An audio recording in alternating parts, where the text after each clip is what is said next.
Good morning guys. Itong ipapakita ko sa inyo is isa sa pangkabuhayan namin habang nasa probinsya kami. Pag hindi kami pwedeng magtanim dahil sa sobrang ulan or sobrang init, nandito kami sa ilog nakatira. Nangunguha kami ng kahit kakaunting gold. Ayan, kung paano kumuha ng gold. Pero madami kang dadanasin. Buong maghapon kang nasa ilog at mangangati yung kamay mo at saka paa gawa sa nababad ng tubig. Ayan, yan na yung gold guys.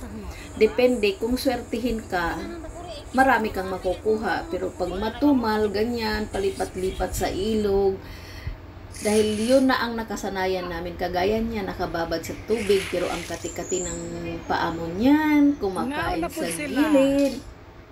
Ayan, magdadala ka na ng lulutuin mo dyan. Pwede ka na dyan mag-stay ng hanggang maghapon. Ayan yung pamilya ko, mga pamangkin ko, apo ko, dyan.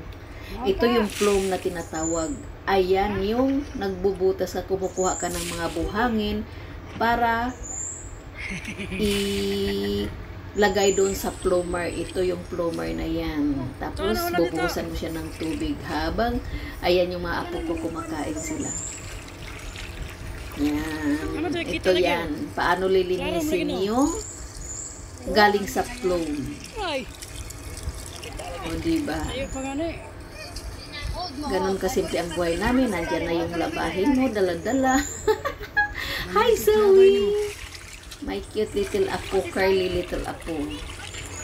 O ganun lang guys, ang payak naming buhay. Kakain sa ilog.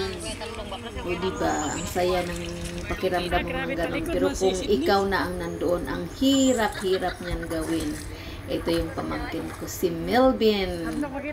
Thank you guys. Maraming salamat sa panunood.